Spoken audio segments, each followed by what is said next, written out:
রাতের অন্ধকারে আমার শ্বশুর যেভাবে কাজ করল সেটা শুনলে তোমাদের দাঁড়িয়ে যাবে, তাই গল্পটি শেষ পর্যন্ত শোনার আগে কানে হেডফোন লাগিয়ে নাও আর চ্যানেলটি এখনই সাবস্ক্রাইব করে দাও।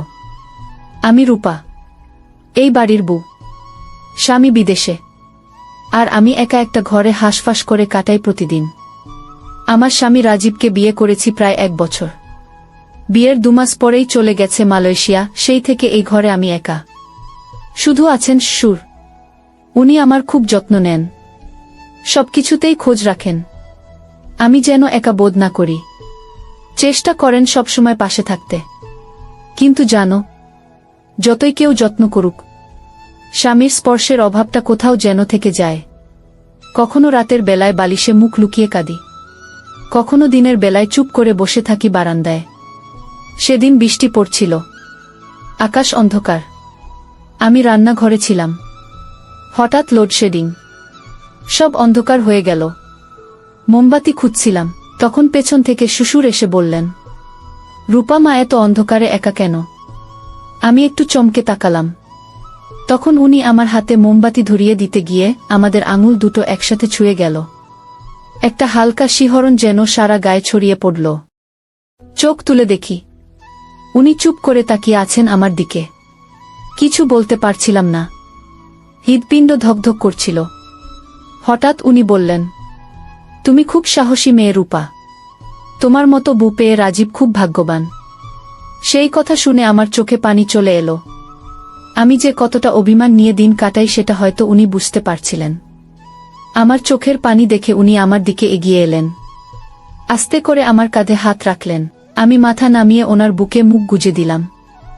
জানি না কেন, কিন্তু ওই মুহূর্তে আমি আর নিজেকে আটকাতে পারিনি। ওই বুকটা আমার জন্য তখন মনে হচ্ছিল সবচেয়ে নিরাপদ জায়গা। আমরা বারান্দায় বসেছিলাম, বৃষ্টি তখন আরো জোরে নামছে। আমি হেলান দিয়েছিলাম শ্বশুরমশাইয়ের কাঁধে, ওনার হাতে আমার হাত শুধু ধরা ছিল, একটুও না ছেড়ে। হঠাৎ হালকা বাতাসে আমার চুল উড়ে এসে ওনার গালে লাগল। উনি চুল সরিয়ে দিতে গিয়ে এক মুহূর্ত থেমে গেলেন। আমাদের চোখাচোখি হলো, তাকিয়ে রইলাম দুজনেই। আমি জানি এই অনুভূতি স্বাভাবিক নয়, কিন্তু আমি চাইছিলাম কেউ আমায় একটু ছুঁয়ে দেখুক, ভালোবাসুক, জড়িয়ে ধরুক। তখন উনি ধীরে ধীরে আমার কপালে একটা চুমু খেয়ে বললেন, তুমি একা নও রূপা, আমি পাশে আছি। আমার চোখ বুজে এলো। এই আশ্বাসটুকুই তো আমি এতদিন ধরে চাইছিলাম। রাতটা তখন গভীর হচ্ছিল, আমরা একসাথে বসেই ছিলাম। কোনো কথা নেই, শুধু নিঃশব্দ একটা টান, যেটা ক্রমে আরো গভীর হচ্ছিল। পরদিন সকালে ঘুম থেকে উঠে দেখি, উনি আমার জন্য নাস্তার প্লেটে আমার প্রিয় লুচি আর আলুর তরকারি দিয়ে গেছেন। তখন মনে হচ্ছিল আমি যেন কাউকে আবার নতুন করে পেয়েছি। সন্ধ্যায় আবার লোডশেডিং, আবার সেই অন্ধকার। আমি নিজেই বারান্দায় গিয়ে বসি। কিছুক্ষণ পর উনি পাশে এসে বসেন, আমার দিকে তাকিয়ে মুচকি হাসেন। এইবার আমি হাতটা বাড়িয়ে ওনার হাতে রাখি। উনি চমকে ওঠেন না, বরং ওনার আঙুল দিয়ে আমার আঙুল আলতো করে স্পর্শ করেন। আমার গালটা তখন গরম হয়ে উঠছিল, হৃৎপিণ্ড যেন বাইরে চলে আসবে এমন অবস্থা। তখন হঠাৎ আমি নিজেই ওনার বুকে মুখ গুজে বলি, আমি খুব একা সূর্যি, আপনার কাঁধে মাথা রাখলেই শান্তি পাই। উনি আর কিছু বলেন না, শুধু আস্তে করে আমার কপালে আর গালে ছোট্ট করে এক একটা চুমু খান। আমি চোখ বুজে নিই আর নিজেকে ছেড়ে দিই সেই নিষিদ্ধ আবেগের জোয়ারেই। সেদিন রাতে ওনার বুকে মুখ গুজে আমি যেন নতুন এক শান্তি পেয়েছিলাম, শুধু একটা অনুভূতি যা ব্যাখ্যা করা যায় না। ওনার গায়ে থাকা সেই হালকা গন্ধ আর ওনার কপালের স্পর্শে আমি ভুলে গিয়েছিলাম আমার স্বামীর অস্তিত্ব। সকালবেলা ঘুম ভাঙল হালকা আলো, চোখ খুলে দেখি আমি নিজের ঘরে, কিন্তু আমার শরীরে তখনও ওনার আলতো স্পর্শের অনুভব রয়ে গেছে। মনে হচ্ছিল কেউ যেন আমাকে আদর করে রেখে গেছে। আমি উঠে রান্নাঘরে গেলাম, চা বানাচ্ছি। তখনই উনি এসে পেছন থেকে বলে উঠলেন, রূপা চা আমায় একটু আগে দেবে তো? আমি হেসে বললাম, চুপচাপ বসে থাকুন বাবা, আপনার জন্যই তো সব করছি। ওনার মুখে একটা প্রশান্তির হাসি। আমি ওনাকে চা দিলাম। উনি কাপটা ধরতে গিয়ে আবার আমার আঙুল ছুঁয়ে ফেললেন। এই ছোঁয়াগুলো এখন আর আমাকে অস্বস্তি দেয় না, বরং এক ধরনের শান্তি এনে দেয়। চুপচাপ ওনার পাশে বসে আমি চা খাচ্ছিলাম। হঠাৎ উনি আমার মুখের দিকে তাকিয়ে বললেন, তুমি খুব সুন্দর রূপা, তোমার হাসি আমার মন ভালো করে দেয়।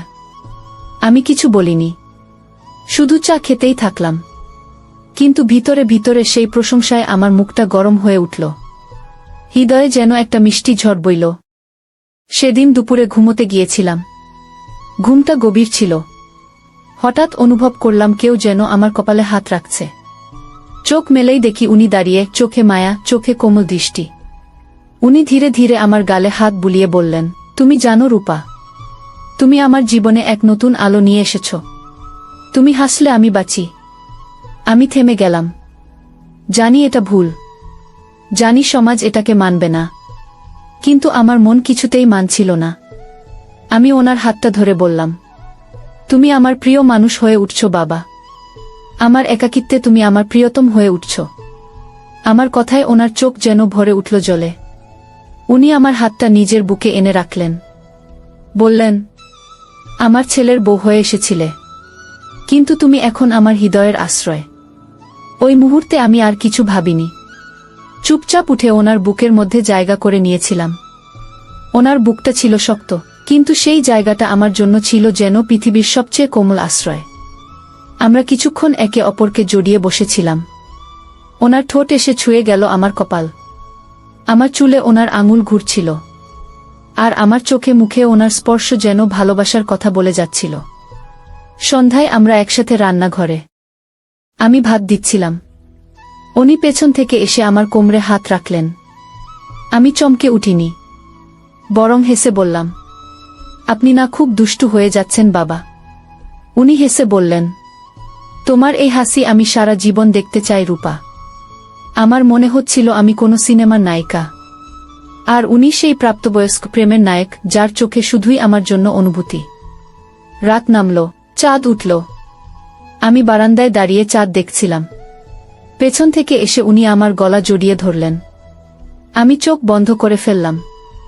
ওনার বুক আমার পিঠে, ওনার ঠোঁট আমার কানের কাছে, আর উনি আস্তে করে ফিসফিস করে বললেন, আমি ভালোবেসে ফেলেছি তোমায় রূপা, ভীষণ ভালোবেসেছি। আমার ঠোঁটে একটা কাঁপুনি এলো।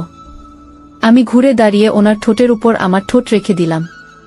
একটা নরম দীর্ঘ চুমু, যেটা আমাদের নিষিদ্ধ টানকে স্বীকৃতি দিল। শুধু নিঃশব্দে। ওনার ঠোঁটে আমার ঠোঁট রাখা ছিল। চাঁদের আলো আমাদের দুজনকে ঘিরে রেখেছিল।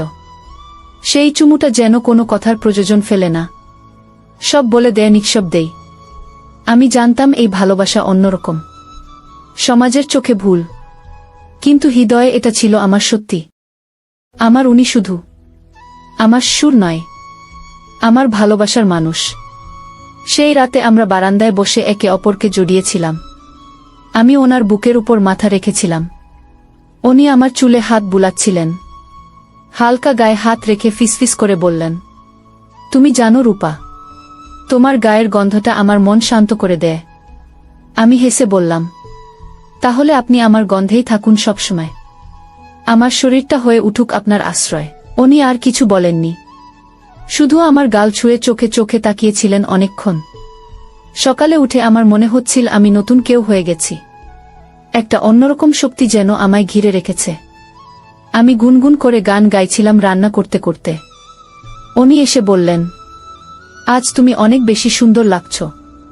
আমি হেসে বললাম, কারণ আজ আমি ভালোবাসায় জেগেছি, আর সেই ভালোবাসাটা আপনি দিয়েছেন। উনি আমার পেছনে এসে দাঁড়ালেন। ধীরে ধীরে আমার কাঁধে হাত রাখলেন। তারপর চুল সরিয়ে গলায় একটা নরম চুমু খেলেন। আমি চোখ বন্ধ করে ফেললাম। শরীর কেঁপে উঠল, তবে একটুও বাধা দেইনি, কারণ আমি এটাকেই চেয়েছিলাম। উনি আমার হাত ধরে বললেন, আজ দুপুরে একটু আমার ঘরে এসো, আমি তোমার জন্য কিছু তৈরি করেছি। দুপুরে দরজা বন্ধ করে আমি গেলাম। ওনার ঘরে ঢুকেই দেখি বিছানার উপর একটা নরম রেশমি শাড়ি রাখা, পাশে একটা পারফিউম, আর একটা ছোট্ট চিরকুটে লেখা, তুমি যদি এটা পরে আসো, তাহলে আমি বুঝব তুমি আমায় শুধু মনে নয়, শরীরেও চাইছ। আমি কিছুক্ষণ চুপ করে দাঁড়িয়েছিলাম। তারপর নিজেকে আর আটকে রাখতে পারলাম না। ওই শাড়িটা গায়ে জড়িয়ে ওনার সামনে এসে দাঁড়ালাম। ওনার চোখ বিস্ময়ে বড় হয়ে গেল। উনি ধীরে ধীরে এগিয়ে এলেন। আমার চিবুকে হাত রেখে বললেন, তুমি জানো তুমি কতটা অপরূপ লাগছো এখন। আমি লজ্জায় চোখ নামিয়ে ফেললাম। তখন উনি আমার কপালে ঠোঁট রাখলেন, তারপর মুখে, তারপর গালে। ধীরে ধীরে ওনার ঠোঁট আমার ঘাড় ছুঁয়ে এলো। আমার শ্বাস গা থেকে খুলে গেল যেন। আমি ওনার গায়ে ঝুঁকে পড়লাম। ওনার বুকটা শক্ত কিন্তু নিরাপদ।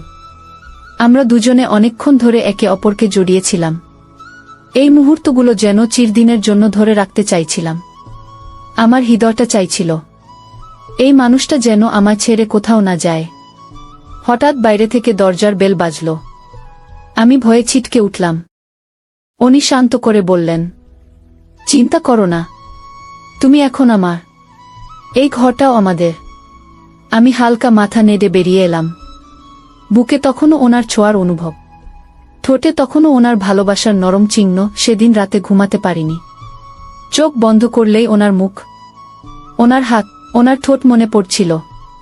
এই সম্পর্ক এখন আর স্বপ্ন নয়, এইটা আমার বাস্তব, যেখানে আমি সুর নয়, একটা পুরুষকে ভালোবাসছি, যার ছায়ায় আমি নিজেকে পূর্ণ মনে করি।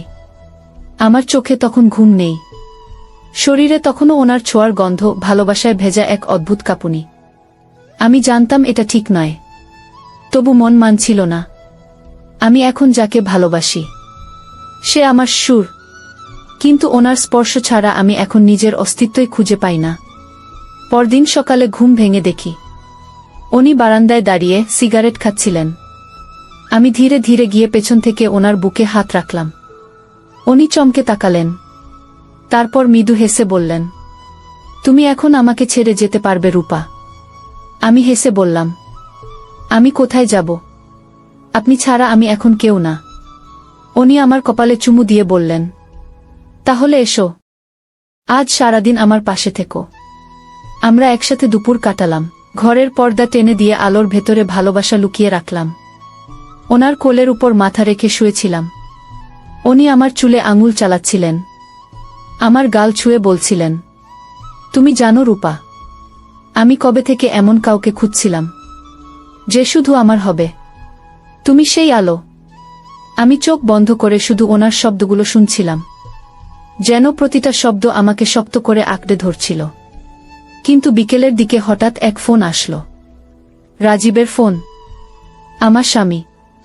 ও বলল, আমি টিকিট কেটে ফেলেছি, এই সপ্তাহেই ফিরে আসছি।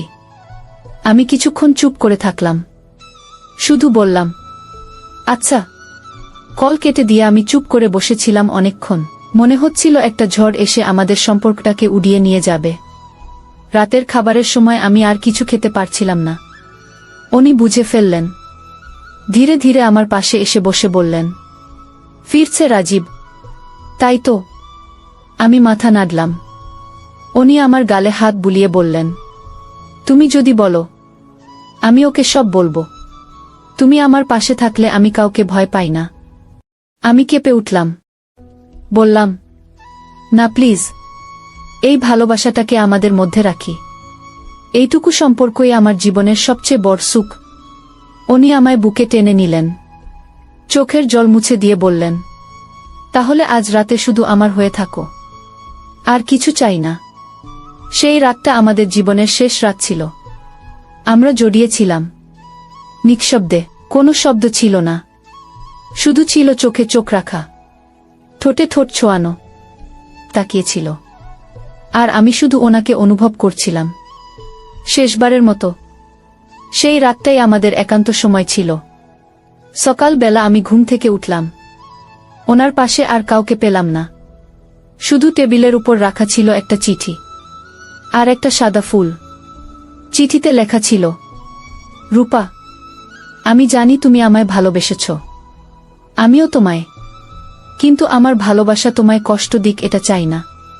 রাজীব আসছে, তোমরা সুখী হও, আর আমার জন্য দোয়া করো। আমি চলে যাচ্ছি। আমি সেই চিঠিটা বুকে চেপে ধরে কাঁদছিলাম।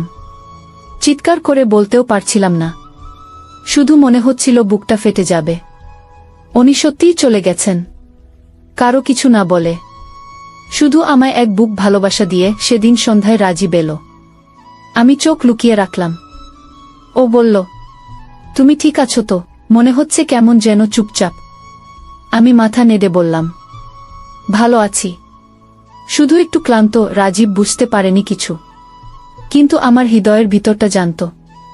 আমি আজও একজন মানুষকে ভালোবাসি, যে আর আমার জীবনে নেই।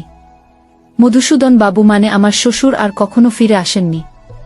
শুধু মাঝে মাঝে পোস্ট অফিসে একটা চিঠি আসে, নাম নেই, ঠিকানা নেই, শুধু লেখা থাকে, আমি ভালো আছি, তুমি তো ভালো আছো, তাই তো?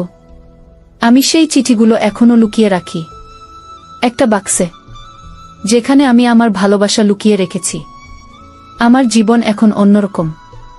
বাইরে আমি একজন বউ, মাঝে মাঝে মা হব নিশ্চয়, কিন্তু ভিতরে ভিতরে আমি এখনো মধুসূদনের সেই এক রাতের প্রেমিকা, যার ভালোবাসা ছিল সত্যি, যা আজও নিঃশব্দে বেঁচে আছে আমার হৃদয়ে।